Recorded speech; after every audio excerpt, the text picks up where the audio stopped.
Assalamualaikum warahmatullahi wabarakatuh. Selamat malam semuanya dan selamat datang di channel saya Stand Up Mystery Kang Jeffman.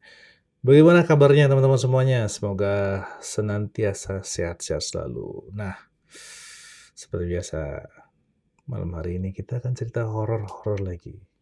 Dan nggak jauh, ini sesuai dengan pengalaman pribadi dan juga ada beberapa cerita-cerita tentang kisah horor yang lagi viral seperti itu. Nah, ini satu kisah tentang saya waktu masih kuliah dulu, ya. Cukup seram kalau menurut saya karena ini masuknya teror sih.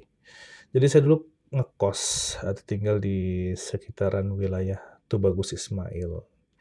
Nah, di wilayah Tubagus Ismail ini ada satu kos-kosan yang memang dia tuh letaknya tuh memojok ya atau mojok seperti itu. Di pojokan lah lokasinya. Bahkan kalau dilihat dari luar, dari jalan itu sepertinya nggak akan mungkin ada kos-kosan di sana.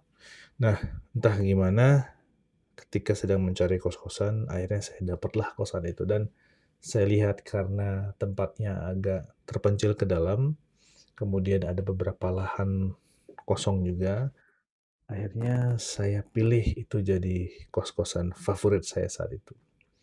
Ya, walaupun kamar mandinya kelihatan angker gitu ya, terus banyak gudang-gudang yang memang pintunya sudah lama ditutup, tapi it's okay, no problem, saya tetap ngekos di sana. Nah, di bulan pertama saya tinggal, nggak ada masalah apa-apa, biasa aja. Pulang kuliah tetap langsung ke kosan kayak biasa istirahat. Tapi lama-kelamaan ketika saya berpikiran bahwa di situ ada 4 kamar, terus kok saya belum pernah ketemu sama penghuni kosan di sana ya? Tapi lampu kadang nyala, tiba-tiba malam-malam tuh ada yang buka kamar, lari ke kamar mandi, terus masuk lagi. Terus ada yang seperti orang lagi keluarin motor, seperti itu ya. Terus di kamar sebelah itu seperti ada yang lagi bicara-bicara gitu kan. Jadi aktivitas malam itu, selama 1 bulan itu ya seperti umumnya kos-kosan yang sudah full keisi ya, jadi normal-normal aja. Dan saya merasa nyaman banget, sampai akhirnya di bulan kedua saya pengen kenalan sama penghuni kosan yang lain. Akhirnya saya tunggu dari habis maghrib saya duduk di depan kosan, saya tunggu penghuninya pulang, niatnya kan mau apa, silaturahmi, mau kenalan seperti itu. Bukan pinjam 100 ya, tapi mau kenalan aja. Nah, saya nunggu sampai jam 8, nggak ada yang pulang, ya, nggak ada yang pulang dan, eee, lampu kamar juga gelap semua. Akhirnya saya keluar beli makanan, nggak nyampe 10 menit saya balik lagi, masih tetap lampunya belum pada nyala. Artinya penghuni kos yang lain belum belum pulang ya, seperti itu. Saya sengaja makan di depan kamar, di luar duduk makan sendiri sambil nunggu, sampai duduk-duduk sampai setengah 10 malam pun nggak ada yang pulang. Jadi, "Loh ini kenapa ya? Kok bisa kompakan gitu ya?" Eee, nggak ada yang pulang. Akhirnya ya udahlah saya masuk ke kamar dan seperti biasa persiapan untuk, hal-hal aktivitas untuk besok kayak ya lihat-lihat pelajaran atau lihat main komputer seperti itu. Tiba-tiba ada yang keluar dari kamar mandi, di kamar yang ujung, masuk dan saya keluar, cek, loh kok kamar mandi kebuka pintunya? Perasaan tadi ada yang keluar kamar terus masuk kamar mandi, terus suara pintu tutup gitu ya. Saya buru-buru keluar pura-pura nyari sesuatu, lihat ke arah kamar mandi, pintunya ngebuka. Akhirnya ya udahlah saya masuk lagi. Dan sampai saya ketiduran, di dalam tidur itu setengah sadar ya, kayak setengah mimpi gitu, banyak aktivitas di sana. Jadi ada yang muter musik, ada yang ketawa-ketawa, tiba-tiba ada yang kayak manggil temennya, tapi dengan logatnya bahasanya seperti bahasa manusia, cuman tidak bisa diartikan omongannya gitu, ya seperti itu. Jadi apa ya, kayak bahasa yang aneh gitu, seperti itu. Terus ketawa mereka, terus ya saya ngerasa nyaman aja karena rame gitu, seperti itu. Dan, tengah malam saya bangun ke kamar mandi, saya lihat, loh lampunya mati semua. Padahal tadi perasaan saya mimpinya barusan, kerasanya barusan ada suara di sebelah rame gitu. Saya ke kamar mandi dan itu hening banget, nggak ada siapa-siapa. Dan beres dari kamar mandi, saya masuk lagi ke dalam kamar, terus, seperti biasalah kayak, aktivitas yang nggak jelas dalam kamar gitu ya, lihat akuarium, lihat komputer segala macam. Dan akhirnya saya tidur, saya mimpi lagi dan kali ini didatangi oleh perempuan. Perempuan itu seperti yang orang sedang nyari kos-kosan gitu. Dia datang dalam mimpi, dia ngomong, "Mau numpang ngekos di sini," dia bilang. "Loh ini sudah ada yang isi." "Nggak apa-apa, eee, saya tidur di bawah," seperti itu. Oh, saya kan aneh, "Di bawah? Sini 1 lantai Mbak," saya bilang gitu kan. "Nggak apa-apa saya di bawah aja." Akhirnya saya kebangun dan tidur mimpi nyambung seperti itu.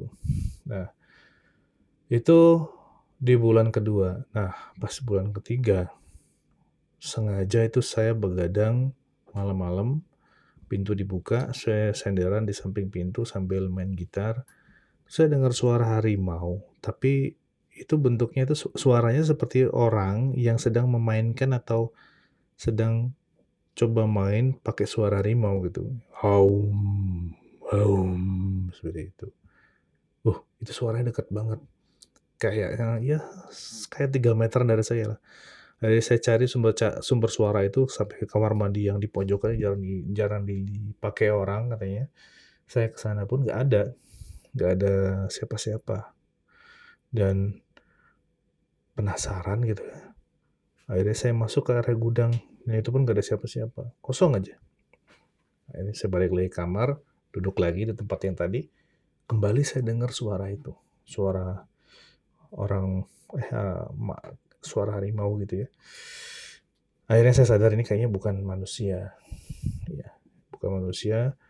Akhirnya, ya udah saya tutup pintu, saya matiin lampu, udah saya tidur di kamar sambil tutup selimut gitu ya. Karena zaman-zaman dulu masih zaman-zamannya takut sama hantu mungkin ya. Nah, di situ saya mimpi seperti tidur sama sosok yang memang saya nggak bisa bayangin itu siapa dan tangan dia terasa banget seperti peluk saya dari belakang gitu, seperti ke perut. Itu kerasa banget dingin terus putih gitu ya, putih banget tangannya. Itu saya langsung erup-erup, nggak bisa gerak, nggak bisa gerak sama sekali. Dan coba untuk bergerak akhirnya lepas gitu dan saya nyalain lampu, badan sudah keringetan semua, ini ada apa sih sebenarnya kosan ini ya? Akhirnya besoknya saya ngobrol sama Pak RT di sana, kebetulan tinggalnya satu area. Beliau RT sekaligus saudara yang punya kosan. Saya ngobrol, akhirnya, "Pak, ini penghuninya kemana ya? Kok kalau saya tidur rame banget aktivitasnya, tapi kalau misalnya saya bangun, saya cari nggak ada sama sekali." "Hah?" Kata Pak RT, "Itu kan nggak ada siapa-siapa Mas, kosannya kosong dan itu udah 3 tahun kosong. Mas ini, Jeffrey ini adalah penghuni pertama setelah kosannya itu dibuka lagi.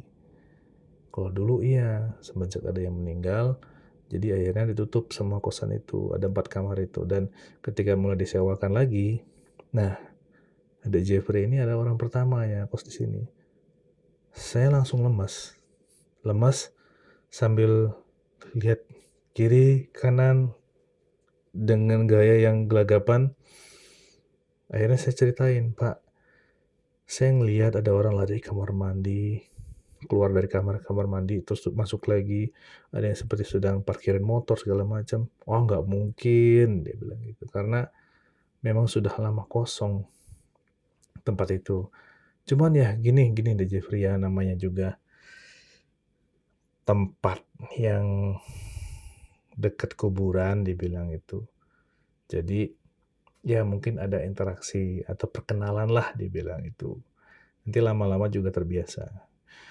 Nah, akhirnya saya dapat informasi dekat kuburan, sehingga akhirnya saya cari tahu sama warga sekitar yang saya kenal ya. Saya ngobrol-ngobrol, saya bilang, "Saya ngekos di sini." "Wah, berani euy," cenah. "Wanian Kang," dia bilang gitu. "Loh, emang kenapa?" Diceritain lah. Tempat kosan itu dibangun di atas perkuburan yang memang masih ada di bawahnya, jadi nggak dibersihkan. Jadi tempat saya tidur, kosan itu, ya itu ada makam di bawahnya. Makanya ada perempuan yang datang pengen izin ngekos dan tidur di bawah.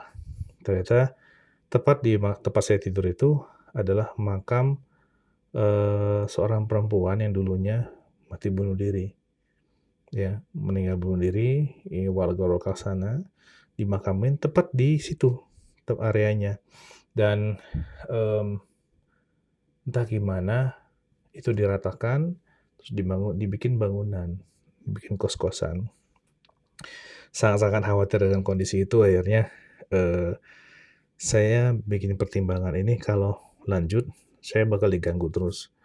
Kalau enggak, lanjut, saya harus cari kosan lagi yang senyaman ini. Karena tempatnya nyaman banget, walaupun mojok nyaman banget. Jadi saya hanya bisa bertahan sekitar 4 bulanan lah di sana. Di bulan terakhir saya di situ jarang pulang ke kosan, karena banyak nginep di teman, nggak sanggup untuk diganggu setiap harinya ya, karena dipeluk, terus ada suara-suara di telinga, erup-erup segala macam. Itu kejadiannya tahun 2003, 2004. Dan saya bilang ini adalah memang kos berhantu dan tetangga-tetangga kamar saya itu ternyata hantu semua. Jadi tidak eksis ya. Yang saya tunggu sampai malam pengen kenalan, ternyata nggak ada. Nah, ini pengalaman saya tentang kos berhantu. Semoga cerita dari Stand Up Misteri ini bisa mengisi waktu malam Anda semua, teman-teman semuanya. Jangan lupa subscribe dan komen, di-share juga. Semoga channel ini bisa bertahan dan bisa memberikan cerita-cerita yang oke untuk teman-teman semua. Itu saja dari saya. Terima kasih sudah menonton. Assalamualaikum warahmatullahi wabarakatuh.